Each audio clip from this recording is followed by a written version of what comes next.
আসসালামু আলাইকুম, কেমন আছেন সবাই? তো আজকে চতুর্থ শ্রেণীর পৃষ্ঠা নাম্বার 3-এর আমরা স্থানীয় মান নির্ণয় করে দেখাবো। তো একক দশক তো সবাই একটু জানেন। তো এটাকে 7কে কী বলা হয়? 7 হলো একক, 7 একক। এই তো একক লিখে ফেললাম। আর এক হলো কি? দশক, একক দশক। এক কি? দশক। 5 হলো শতক, 5 শতক। আর 3 হলো একক দশক শতক হাজার, 3000। আর 2 হলো তাহলে কত? অযুত, একক দশক শতক হাজার অযুত, 2 অযুত। তো আমরা যখন অযুতের ঘরটা দেখবো, অযুতের ঘরটা তাহলে আমরা হাজার আর অযুত একসাথে পড়বো। তাহলে কি হবে? তাহলে এখানে 23000 হবে। তাহলে 7 একক, যেহেতু 7 একক মানে কি? 7 একা, এই একা 7। আর 1 17, তাহলে 17 কি তাহলে? দশক। দশক মানে কি? 10। তাহলে একের সাথে কয়টা শূন্য হবে? একের পরে কয়টা ঘর আছে? একটা, তাহলে একটা শূন্য। তারপরে 5 হলো শতক, 5 হলো শতক। তাহলে 5 শতক, শতকে কয়টা শূন্য হয়?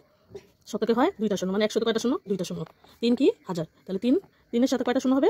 3 সাথে হবে, 3 সাথে কয়টা ঘর আছে? একটা, দুইটা, তিনটা। তাহলে 3টা ঘর, তাহলে 3000। আর 2 এর পরে কয়টা ঘর আছে? 2 এর পরে আছে 4টা ঘর। তাহলে এই যে 2 হলো অযুত, এই 2 এর পরে 4টা ঘর দিয়ে দিলাম, এই যে 4টা ঘর। তাহলে আমরা এটা কিভাবে পড়তে পারি? একক দশক শতক হাজার অযুত। তাহলে এটা কত?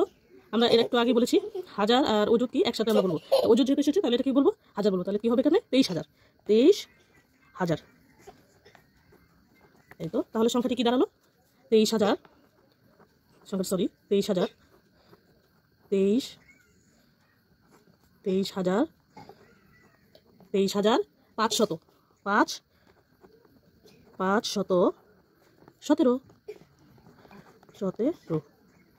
তো এই তো আজকের মতো এই পর্যন্তই। তো আমার ভিডিওটা কেমন লাগলো সবাই কমেন্টে জানাবেন। আর আমার চ্যানেলটি সাবস্ক্রাইব করবেন আর লাইক দিবেন। সবাইকে অনেক অনেক শুভেচ্ছা রইল। আল্লাহ হাফেজ।